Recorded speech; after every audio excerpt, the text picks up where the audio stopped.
Hello, hello.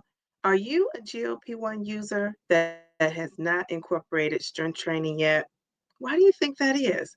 Only you know the reason why you have not incorporated strength training into your GLP-1 lifestyle changes.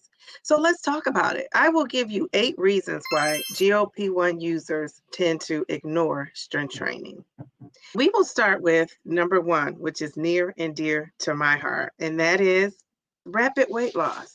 So many people on GLP-1 medications are primarily focused on losing weight so quick that they assume cardio or just taking the medication is alone enough to help you on your GLP-1 journey.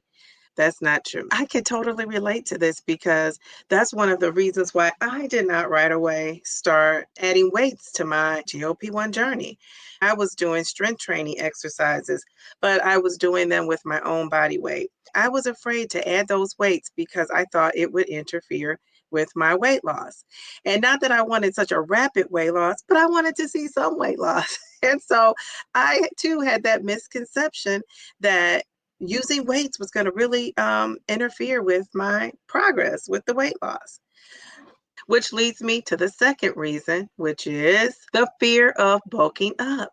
Many GLP-1 users, especially women, fear that lifting weights will make them look bulky instead of lean.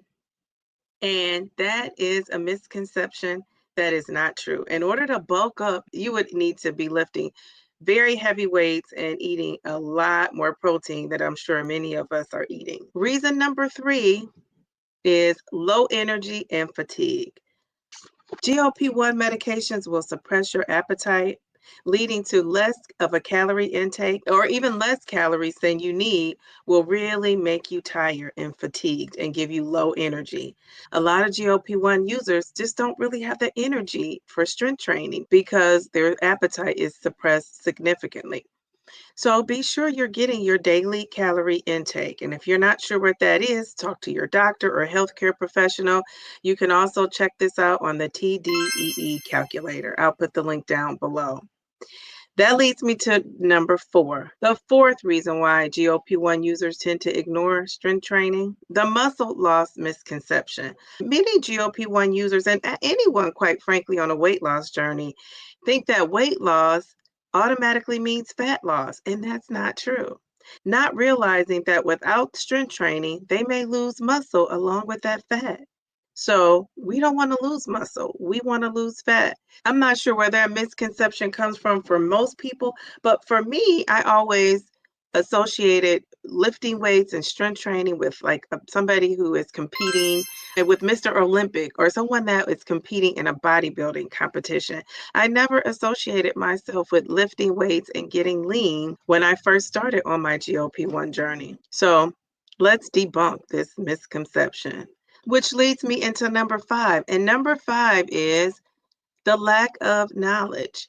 Some users aren't aware that strength training is essential for maintaining your metabolism, preventing that saggy skin that we all are trying to avoid getting, and supporting your long-term weight loss goals. All of those are great reasons to strength train. Do we want saggy skin?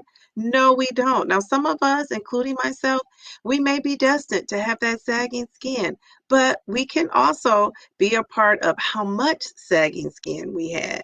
If you've been following my channel, I revealed that I know a plastic surgeon that told me recently he removed 10 pounds of skin off of someone's abdomen and their breast tissue. That's a lot of hanging skin.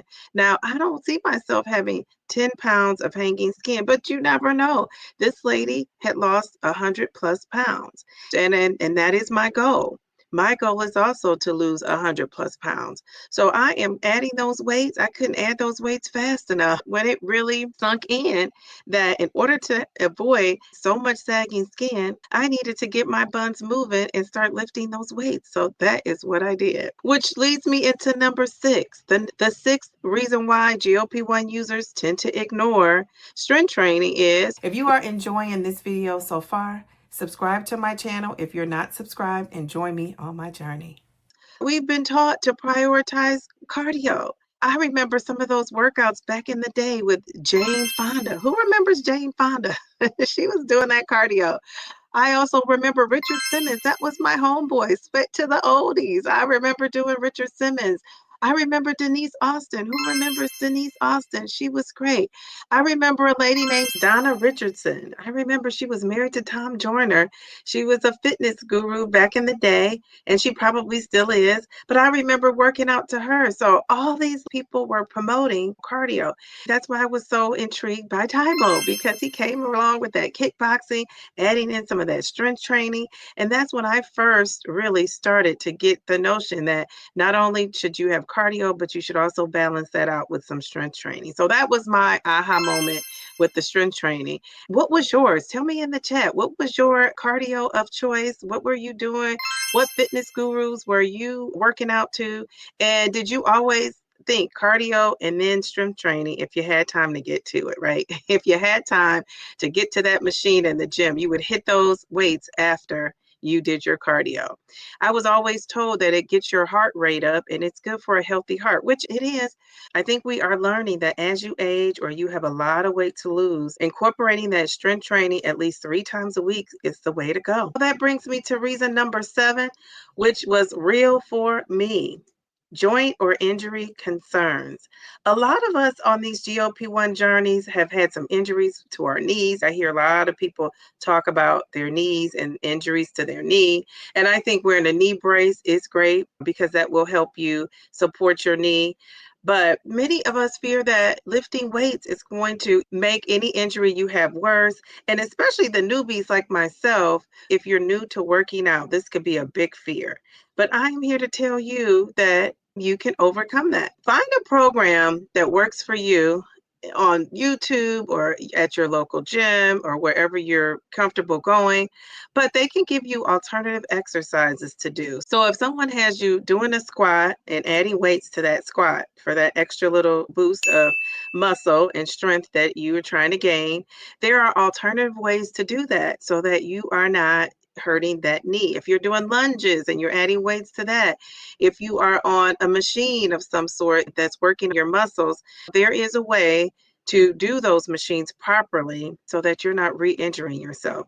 So I would say to you, if you're in a gym that has a personal trainer or someone that's there to show you and help you along, have them show you the exercises to do and how to do them and tell them about your injuries or your fear of possibly getting an injury. And that way you can prevent it.